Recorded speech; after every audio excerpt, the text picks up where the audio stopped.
They laughed at the plates, not out of joy but disbelief. The trays were stacked like festival offerings, steaming mashed potatoes, thick slices of ham, cornbread dripping with butter, and beans so sweet they seemed like dessert. To the Japanese women lined up in the mess hall, still gaunt from weeks of military rations, it looked like excess, obscene even. One woman muttered, "How can they eat like this?" Another whispered, "They're showing off." But the cowboys, those sunburnt, soft-spoken men in sweat-stained hats, ate without irony. No taunts, no arrogance, just quiet forks scraping against tin plates, as if such abundance was ordinary. That was the first shock. The second came hours later, when one of the youngest POWs collapsed in the dirt, her body refusing to digest the richness. And instead of mocking her, a cowboy carried her in his arms like she was family. In that moment, the laughter died, and something far more dangerous took its place: doubt.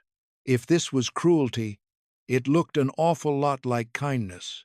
The truck doors rattled open, and the first thing that hit them wasn't a command, it was heat. Dry, wide, swallowing heat. The kind that made sweat evaporate before it reached the skin. The kind that silenced even birds. Dust curled around their ankles as they stepped down, one by one, eyes narrowed against the sun, uniforms wilted and clinging. The boots of the American guards thudded against the packed earth. These weren't soldiers in formation. They were cowboys, real ones, hats low, rifles slung over shoulders like afterthoughts. Some leaned against fence posts, chewing toothpicks. One removed his hat as the women passed, revealing a hairline burned red from long hours under the Texas sun. His face didn't carry scorn. It carried something worse: indifference. The Japanese women had been expecting barbed wire, snarling dogs, fists. Instead, they were met with silence, fences that held cattle, not prisoners, and barns that creaked in the wind like sleepy houses. One woman whispered, "Where are the soldiers?" Another, older, shook her head and kept walking. She had been on the receiving end of real violence. This felt like a dream, a strange one, but not yet a nightmare. Then the smell hit them. It snuck through the air like a thief, curling beneath the heat. Fat, salt, slow-cooked onions, something smoky, something alive. They froze mid-step, noses twitching, eyes scanning for the source. One girl clutched her stomach involuntarily. She hadn't smelled meat in weeks, maybe months. Another turned her face away sharply, as if the aroma itself were an insult. A few scoffed under their breath. "Of course," one muttered. "They feed themselves while we starve." No one knew what to say. The scent was so rich it almost felt like mockery. Clatter echoed from the mess tent up ahead, metal against tin, boots on wooden planks, the scrape of heavy chairs being dragged across floorboards. The Americans were eating, loudly, casually. One woman whispered, "They want us to see this." Another answered, "No, they just don't care if we do." That was worse somehow, the indifference, the way they didn't even glance their way. Not out of cruelty, but because they saw nothing dangerous, nothing monstrous.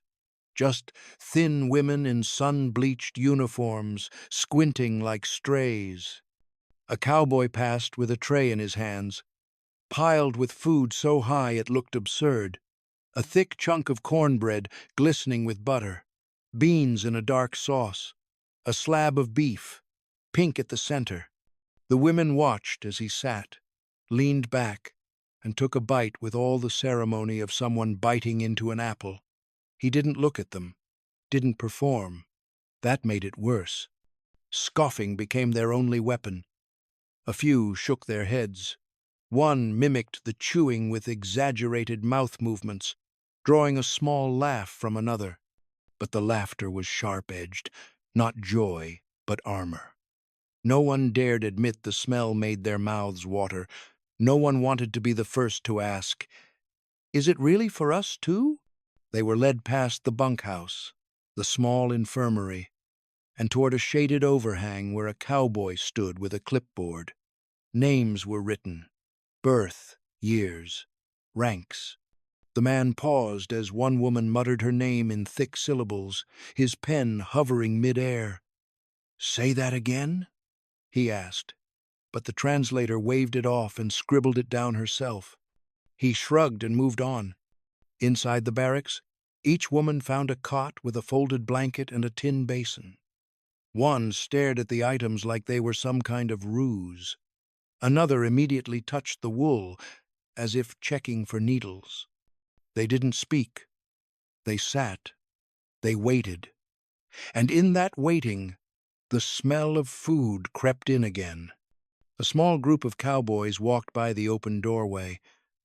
One of them said something and laughed. Not at them, not even about them. But the women stiffened anyway.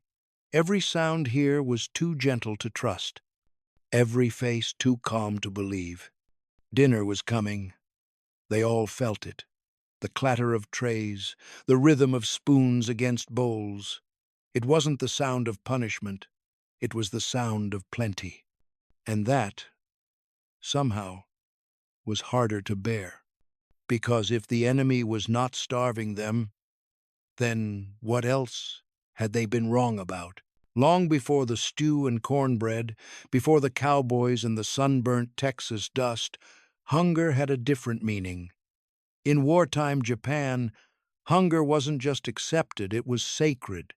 In every schoolhouse, every barracks, every military training camp for women auxiliaries, it was drilled into them. Food was for the worthy. The more loyal you were, the less you asked for. A belly that complained was a weakness. A belly that stayed quiet was proof of national pride. Rations were distributed like sermons, thin wafers of rice, a sliver of pickled radish, miso stretched with boiled water until it resembled nothing. The women learned early not to ask for more. The ones who did were shamed, sometimes slapped, always watched. Even the emperor is hungry, they were told. Endure. Leaflets pinned to mess hall walls showed cartoons of American gluttony, grotesque figures with dripping jaws and piles of meat. By contrast, the ideal Japanese woman stood thin, upright, hollow-cheeked, her gaze firm. To eat was to surrender. To suffer was to serve. One young auxiliary remembered kneeling on a dirt floor as a superior lectured them on pride. The older woman held up a wooden rice paddle, scorched from overuse, and said, "This is our rifle. This is our honor." They had all nodded. Some cried from the weight of it, not from the words, but from the raw pit inside them that never seemed to fill. For many of the women, including the one who now lay on a cot in Texas, gripping a clean blanket, starvation had long since stopped being painful. It had become a background hum, like wind or distant thunder, always there, always moving. Their bodies adjusted. Their skin lost color. Their periods stopped. Their dreams grew sharper, louder, as if the brain were trying to feed itself with memory alone. The most vivid dreams were always of food, not meals, but smells. Rice boiling, sweet soy, broth bubbling. Dreams they dared not share aloud. But hunger was only half the story. The other half was silence, emotional hunger. In the barracks and hospitals of wartime Japan, to complain was treason, to cry was childish. They were not civilians, they were tools. Their worth was measured in obedience, not survival. If a girl fainted, she was told to stand back up and apologize. If one vomited after standing too long in the sun, she was punished for weakness. They learned not to speak. They learned not to feel. And when the emperor's voice finally came through the radio strange and high, The first time many had ever heard it, they didn't understand the words at first. They only understood the silence that followed. Officers wept. Some tore off insignia. Others simply disappeared.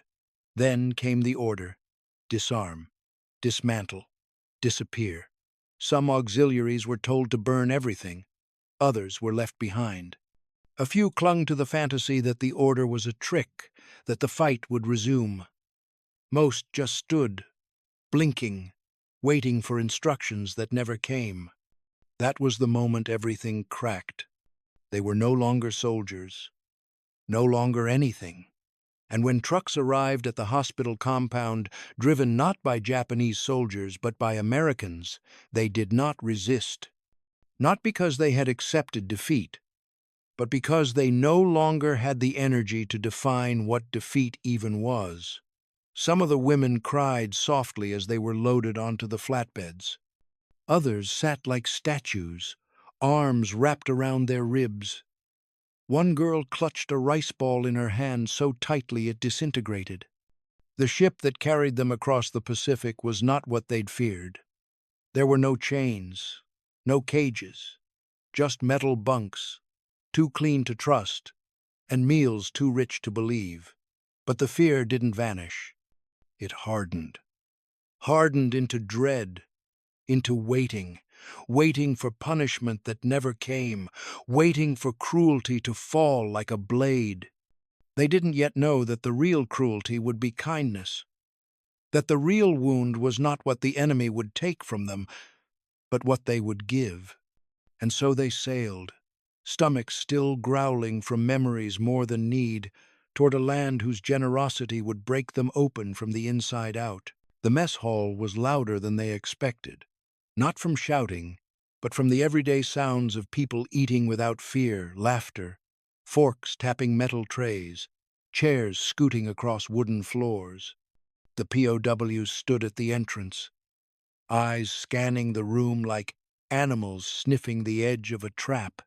Inside, rows of cowboys and American guards sat elbow to elbow, shoveling food into their mouths with the ease of men who had never been starved by their own nation. The women stepped forward when told, slowly. Suspicion hung over them like smoke. The smell, the same rich, greasy perfume that had haunted them since arrival, was stronger now. It clung to the air. Bacon, stewed beans, coffee so dark it looked like oil, and on the trays passed to them, a mountain, at least by their standards. Scrambled eggs, thick as bricks, toast, buttered to the crusts. Potatoes that steamed in chunks, not rations, not discipline, a feast. One woman stared at her plate like it might explode. Another nudged a slice of bacon with her fork, watching the grease bead and run like sweat. A few leaned in and whispered sharp warnings. This is how they soften you. They want you to beg. No one laughed. Most didn't speak. They moved down the line in silence, trays trembling in their hands, eyes downcast, shoulders rigid. They sat together at a table near the edge of the room, away from the noise, away from the cowboys who didn't seem to notice them. For a long moment, no one lifted a fork. The food sat hot and undisturbed. One woman reached for her toast, then froze. Another finally took a bite of egg and gagged almost instantly. Her face twisted. She clutched her stomach and pushed the tray away. Her body, so long deprived of oil and salt, revolted. Then it happened. One of the younger women, barely 20, slid from her bench to the floor with a soft thud. She didn't cry out. Her eyes fluttered. Her limbs went limp. The tray clattered beside her, potatoes scattered like coins. For a split second, no one moved. Time seemed to stop. Then a cowboy near the serving station stood, crossed the room in 3 long strides, and dropped to his knees beside her. No rifle, no barking orders, just hands, steady, strong, and surprisingly gentle. He lifted her off the floor like she weighed nothing, carried her, bridal style, past the gawking tables, her limp arms dangling. The women at her table froze, not from fear of punishment but from something stranger. They had no frame for this. A guard was supposed to yell. A captor was supposed to sneer. Instead, the man murmured something they couldn't understand and brushed her hair back from her face as he carried her out. No one touched their plates after that. The silence around the table was unbearable. One woman's hands shook. Another covered her mouth and stared at the door the cowboy had vanished through. Slowly, shame began to creep in, thick and unspoken. Not for the girl who fainted, but for themselves, for scoffing, for judging the food, for assuming the worst. When the cowboy returned, he didn't look at them. He just walked back to his tray, sat down, and resumed eating, as if it were nothing, as if carrying a girl like a daughter wasn't something extraordinary. But it was, and they knew it, because the plates before them weren't traps. The food wasn't a weapon, and the enemy might not be the monster they had been taught to fear. And that, somehow, was harder to digest than the food itself. By the third day, the smell no longer startled them. It still made their stomachs twist, but it didn't feel like a violation anymore. Just something that came with morning, like sun through the slats of the barracks or the groan of boots in the dirt. Bacon, beans, coffee strong enough to make your eyes water. The trays came down the line the same way every day, steady, overflowing, routine.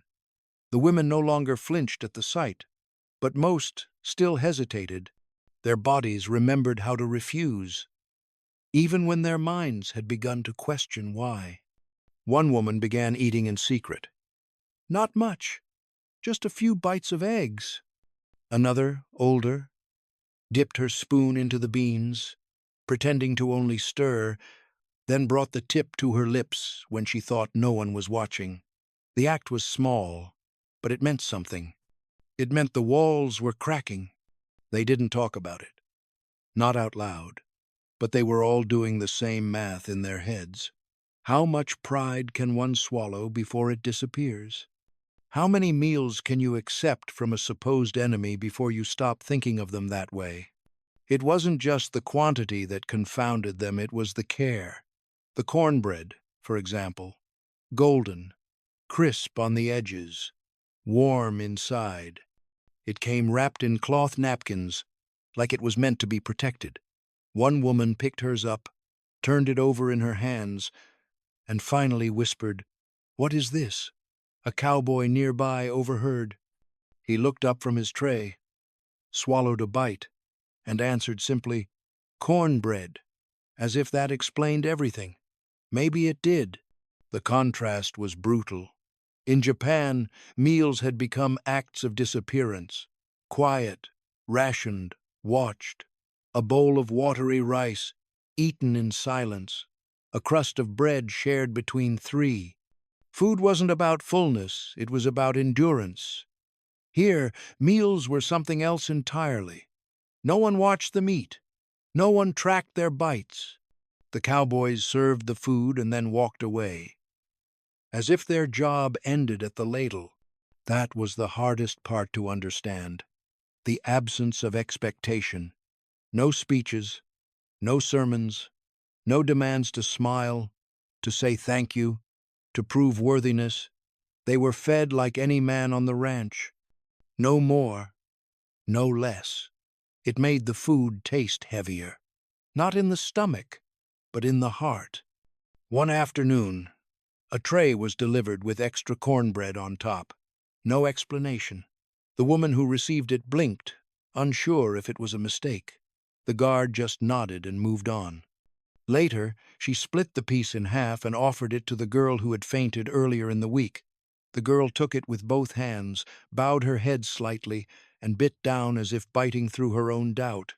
The meals were reshaping them, not in muscle or fat, though their cheeks were less hollow now, but in memory. Each bite began to rewrite something, not erase, but question. If this is what the enemy gives without being asked, what does it mean about those who never gave at all? The cowboys didn't seem to notice the shift. Or maybe they did, and just didn't press it. They served, sat, ate, and went about their business with the same casual rhythm. One of them, older, with a limp and a slow smile, tipped his hat at the women one morning before breakfast. Not mockingly, just out of habit. She didn't know what to do, so she nodded back. It was the first acknowledgement, not of war or surrender, just two humans sharing mourning. By the end of the week, more of the trays came back empty. Some still scoffed. Some still waited until no one was looking. But the message had been sent, and it didn't need translation. The enemy wasn't starving them. The enemy was feeding them. And meat, it turned out, could say more than any manifesto. And then one morning, they asked if the women wanted to help. The question came from a sergeant with a crooked nose and a soft drawl. He didn't bark it. He offered it like someone might offer a second cup of coffee. A translator stood by to explain, her tone unsure, like even she couldn't believe what she was saying. They want volunteers. In the kitchen. For a moment, the women thought it might be a trap. Forced labor disguised as a choice. Back in Japan, volunteering was just a word for obedience dressed in softer clothing. But here, no one insisted. No names were taken. The sergeant simply nodded and walked away. The next day, two women stepped forward. Then a third, quietly, cautiously. No threats, just curiosity.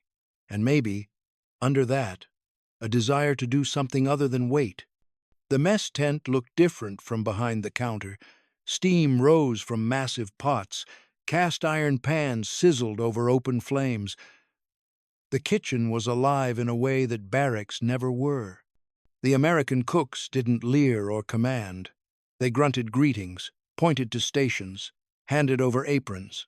It was work, yes, but ordinary work. Not punishment, not spectacle.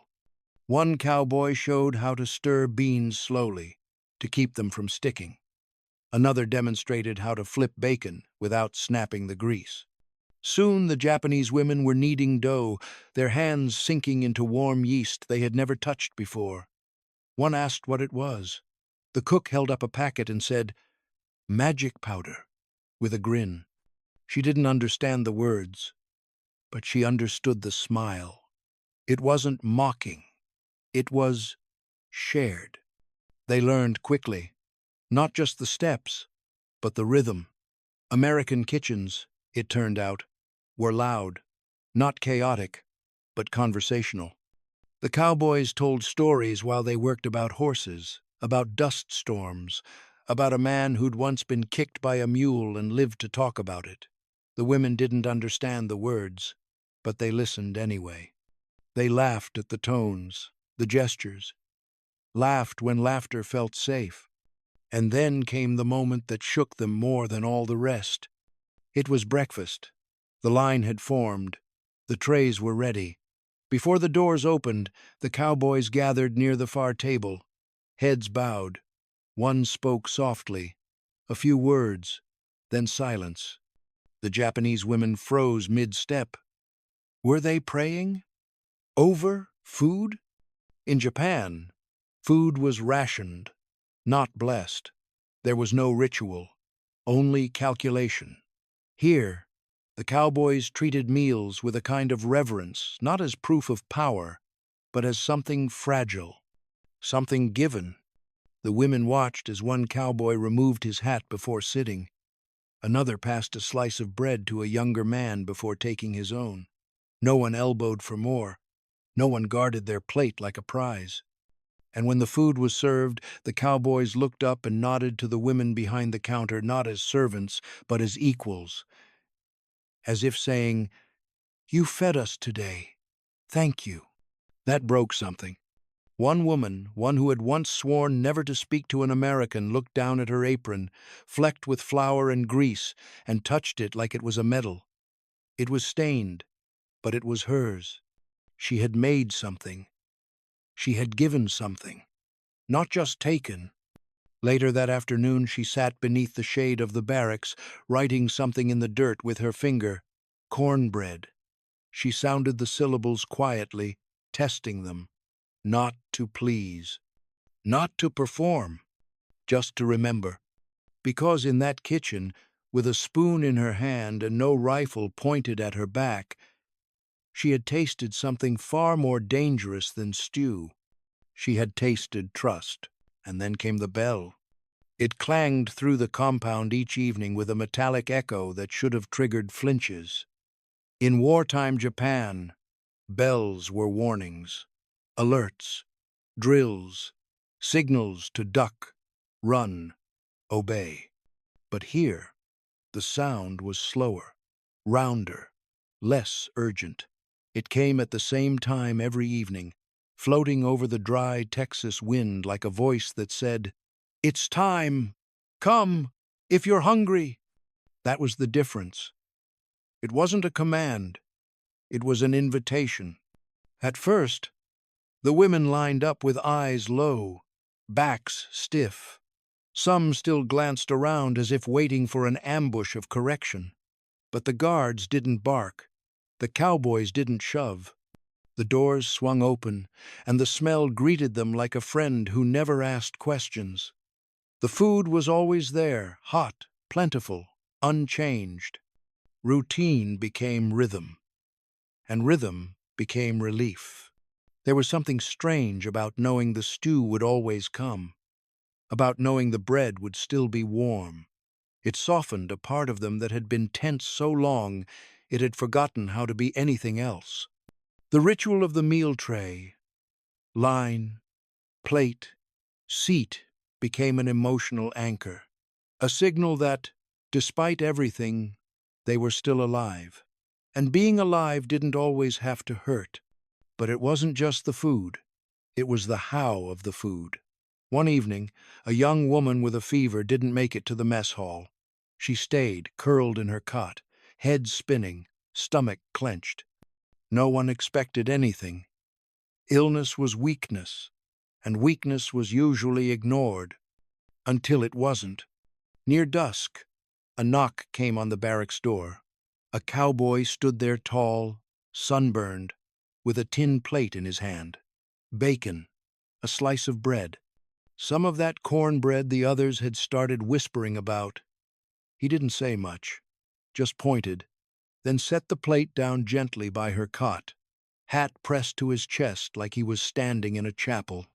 Then he left. The girl didn't eat for another hour. She stared at the plate as if it might explode. But eventually, she reached for the bread, broke off a piece, and held it in her palm. Warmth, on purpose. For her, word spread quietly. No one turned it into a story. No one dared label it kindness. But something shifted. The women began to look at the bell differently, not as a signal of control, but as a gesture of continuity. A cowboy somewhere had rung that bell because he believed they deserved dinner, every day, whether they hated him or not. And what do you do with a man who feeds you, without asking for anything in return? The silence among the women changed. It wasn't fear anymore. It was something closer to reflection. They still ate in near quiet, but now it was layered with thought, not terror. The chewing slowed. Eyes wandered not to the exits, but to each other. One woman began folding napkins at the end of each meal.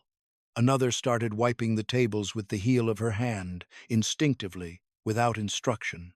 Not obedience, not performance, just participation. Suspicion didn't vanish. It faded, like smoke after rain. It wasn't forced out, it just stopped making sense. No one who meant harm served stew like that, or brought seconds, or remembered that the small girl in the back liked her bread toasted on one side. So, When the bell rang now, they came. Not because they had to, but because, somehow, they wanted to. The pencils arrived without ceremony. A small box placed on a table near the mess tent. Alongside it, a stack of thin paper, rough at the edges, slightly yellowed. The announcement came quietly, almost as an afterthought. The women were allowed to write home. No conditions, no speeches, just a simple explanation through the translator. 1 letter per week. Short, plain, nothing about military matters. For a long moment, no one moved. Writing home had always been a fantasy. In Japan, letters from the front were censored, delayed, sometimes rewritten entirely. Many of the women hadn't written to their families in months. Some believed their parents were dead. Others feared that writing at all would invite punishment or shame. A letter was not just words, it was exposure. One woman finally stepped forward. She took a pencil like it might dissolve in her fingers, sat at the table, stared at the blank page. What do you say when the truth sounds like betrayal? She thought of her mother, who used to boil rice until it split just to make it seem like more. Of her younger brother, who had learned to sleep through hunger by pressing his stomach against the floor. And now here she was, sitting in Texas, with the smell of coffee drifting through the air, and the memory of cornbread still warm on her tongue. Her hand shook as she wrote, "They feed us more than we fed ourselves." She stopped there, stared at the sentence, read it again. It felt obscene, ungrateful, true. Another woman wrote slower, choosing each word like it might be judged by history itself. "I still don't understand their kindness," she wrote. "It frightens me more than cruelty." She pressed the pencil so hard the tip snapped, then continued anyway. The letters were folded carefully. Some were kissed before being sealed. Others were left open on the table for hours, the writers unable to decide whether to finish them or tear them apart. A few women never wrote at all. They sat nearby, listening to the scratch of graphite, breathing in the smell of coffee and stew, wondering if silence was safer. The letters were collected at dusk. They traveled across the ocean with the efficiency of the system that governed them. Sorted, logged, read.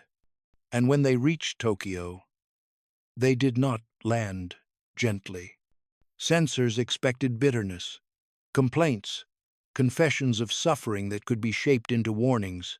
What they found instead were quiet contradictions, calm handwriting, descriptions of food, of warmth, of dignity. Words like fed, clean, treated kindly. One official circled a sentence in red ink, then circled it again. Another read the same line 3 times, as if the meaning might change if stared at long enough. They feed us every day. That was not supposed to happen. Meetings were called behind closed doors. The letters were spread across long tables like evidence of a crime no one wanted to name. If these accounts were true, then the narrative collapsed. The Americans were not behaving like monsters. Worse, they were behaving like hosts. One official whispered, "If this spreads," and did not finish the sentence, because hunger had always been leverage. Fear had always been leverage. And now, here were women, Japanese women, describing a life in captivity that did not align with the story the nation had been told. The danger was not military, it was moral. Back in Texas, the women waited. They did not know their letters were being read by men who frowned at kindness. They only knew that something inside them had shifted the moment they wrote the truth. Putting it on paper made it real, made it undeniable. One woman folded her letter and slid it beneath her blanket. She did not send it. Not yet. But she read it again that night by the dim light of the barracks, whispering the words to herself. They treat us like people. The sentence felt heavy, liberating, terrifying. The coffee smell lingered in the mornings now, not just in the mess hall, but in memory. It reminded them of the pencils, of the quiet courage it took to write something honest, of the fact that truth, once written, could travel farther than fear ever had. And somewhere, far away, that truth was unsettling powerful men without a single shot fired. It happened on a Tuesday, just after the noon bell rang. The line was long, the air thick with the smell of beans, grease, and something fried. The women moved forward in a familiar rhythm, now measured, calm, expectant. It was a routine, and routines made the world feel safer, but no one expected what happened next. She was short, with hands still trembling from a lifetime of rationing. Her name was Aiko, and she had never spoken above a whisper in camp. That day, she stepped forward with her tray, accepted the spoonful of stew, and then paused. "Can I have more?" she asked. The mess hall went still. The cowboy behind the ladle, a man named Roy, blinked once. His mustache twitched, and then he smiled, a broad, unmistakably human smile. "Of course, ma'am," he said, like she'd asked for the time. He scooped another generous helping onto her plate, winked, and nodded her along. And then something remarkable happened. A few women laughed. Not harshly, not with cruelty. It wasn't even directed at Aiko. It was a laugh of disbelief, of nerves fraying loose at the edges, of something soft pushing through where shame once lived. A laugh that said, "Did that really just happen?" Aiko sat down slowly. The second helping steamed in front of her.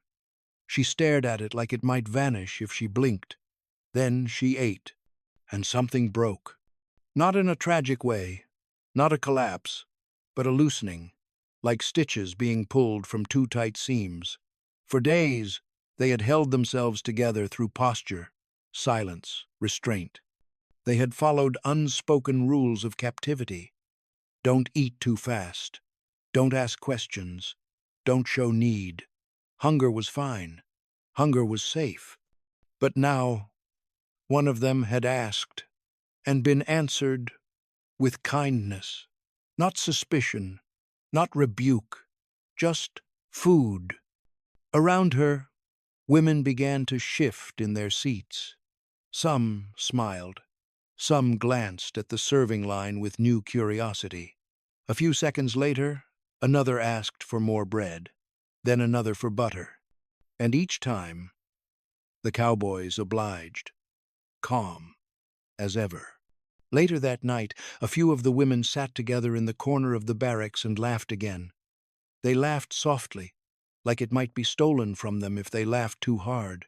But it came. And with it came something else: ease. The kind of ease that doesn't erase pain, but gives it room to breathe. That sound laughter was the most dangerous of all. Not to the camp, not to the cowboys, but to the myths they carried. Laughter wasn't survival. It wasn't strategy. It was joy. And joy had no place in the narrative they'd been raised on. Aiko became a quiet legend. Not because she was brave, not because she gave speeches, but because she had asked for seconds. And in doing so, she had revealed that fear could be questioned. That comfort didn't always mean surrender. That perhaps they were not betraying Japan by accepting a second spoonful of stew.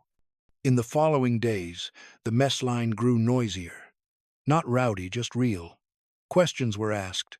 "What's that? Is that sweet? Do Americans eat this every day?" No one had all the answers. But the cowboys didn't seem to mind. They explained what gravy was.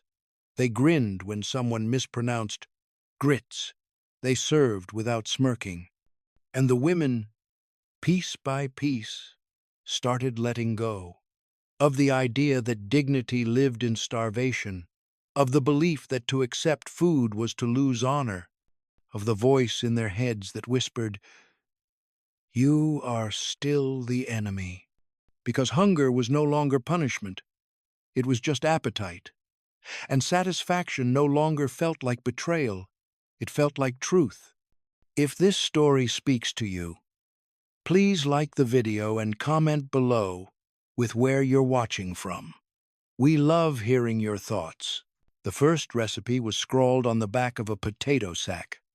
One of the cowboys, grizzled and sun-dark, leaned over the mess counter and whispered something about cornstarch and bacon drippings. His name was Boone, and though he didn't say much, he had a quiet way of teaching. That day, he showed one of the women, Keiko, how to make gravy. Not just how to stir it, but how to feel when it was done. "You'll know by the sound," he said, tapping the pan. "When it sings back to you." Keiko didn't answer right away, but she watched, and then she asked. She asked what seasoning he used. She asked why the flour came first. She asked if the color mattered. And Boone, slow and patient, told her everything, not because she was a prisoner, not because he had to, but because she asked with genuine curiosity, and because he respected that. Word spread fast. Soon, others gathered by the edge of the cooking station. The guards didn't interfere.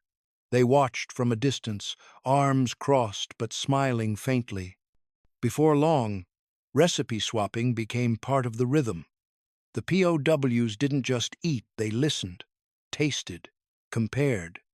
Some started writing notes, scraps tucked between pages of worn books or hidden inside folded sleeves, as if these simple instructions, how to make buttermilk biscuits, how long to boil beans, were pieces of a new language they were just beginning to learn.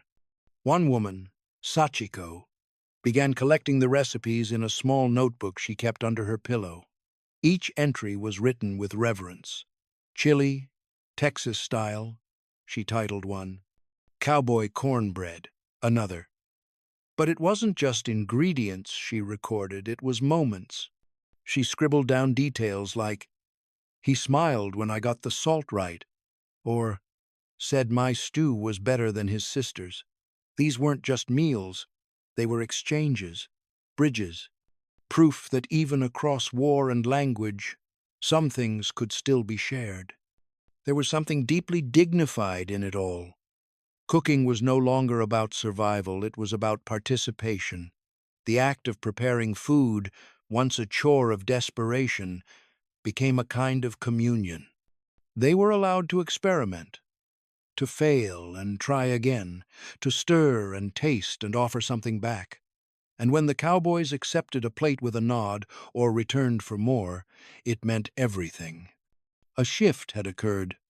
The mess tent, once divided by silence and suspicion, began to blur at the edges. Mealtimes felt different, not forced, not merely scheduled, but chosen. There were smiles traded across ladles, jokes about spice, compliments some awkward, some earnest, crossing the invisible lines between prisoner and guard. There was one day, mid-afternoon, when two women invited Boone to sit with them after serving, just for a few minutes, just to eat the stew they'd prepared under his guidance. He looked surprised, then honored. He sat. They passed him a plate, watched him eat, waited for his verdict. He finished quietly, wiped his mouth, and said, "Tastes like home." No one spoke for a moment. Not because they were confused, but because they knew exactly what that meant. And they didn't know what to do with how much it meant. Food had become something else. A message, yes, but more than that, an offering. A shared language neither side had words for, but both sides understood. With every recipe passed down, with every spoon lifted across lines once drawn in blood, something healed. Not completely, not perfectly, but undeniably. It was no longer a question of what they were fed. It was what they could make, together. The table had changed. Not in shape, not in size, but in meaning. It no longer seated enemies. It seated people, hungry, curious, and slowly grateful. The morning of departure arrived without warning. The air was cooler than usual, as if the Texas sky itself understood the weight of the moment. A truck idled near the barracks, its engine humming low and steady. No bugle, no barking orders. Just a quiet rustle of boots, the soft creak of wooden bunks, and the hushed packing of meager belongings. The women emerged one by one, faces no longer gaunt, eyes no longer guarded, not jubilant but changed in ways no one would ever fully understand back home. No one was ordered to line up. They did it anyway, out of habit, or maybe out of quiet respect. Cowboys leaned against fences and mess hall doorframes, arms crossed, hats shading their eyes. There were no speeches, no fanfare, just nods, just the kind of silence that means something, the kind that holds back more words than it releases. One woman, Miyako, held something close to her chest, a folded piece of paper, worn soft from handling. Inside was Boone's gravy recipe, scribbled in English she barely understood but had memorized by heart. She slipped it into her blouse pocket, over her heart, like it was sacred. She just bowed, low and slow, holding the gesture longer than necessary. One of the cowboys, the one who used to whistle while peeling potatoes, touched the brim of his hat in return. "They fed us like we mattered," Yuki whispered, not to anyone in particular, but perhaps to the dry wind, or the dirt beneath her feet, or to the memory she was about to carry across the ocean. No one laughed anymore. As the truck pulled away, the dust curled in the air behind them like the pages of a book being closed. But the story didn't end there, because what had changed wasn't just location, it was understanding. These women had arrived convinced that to eat was to surrender, that kindness was a trap, that dignity came only through discipline and suffering, but they left, having tasted a different truth. The meals they had shared weren't just calories, they were quiet confirmations that humanity could survive even war. Every biscuit handed to them without mockery, every plate filled with care, every moment spent learning the art of American hospitality, it all echoed one undeniable message: you are not forgotten. You are not beneath notice. You are not broken beyond repair. And perhaps most startling of all was what those meals revealed about their own past. If the so-called enemy could offer food with open hands, could treat them not as trophies or threats, but as women deserving of rest and warmth, then what had their own leaders denied them in the name of pride? That was the reckoning that followed them home. Not shouted, not scrawled across headlines, but carried deep in their marrow, in how they looked at a bowl of rice, in how they passed bread to a child, in how they remembered that strange, dusty land where cowboys taught them how to make gravy, and, in doing so, taught them something even heavier: how to receive without fear. True hospitality doesn't announce itself. It doesn't shame, doesn't posture. It just offers, quietly, steadily, without keeping score. And for women raised on scarcity and suspicion, that kind of giving was the most radical thing of all. Was this story as powerful for you as it was for us?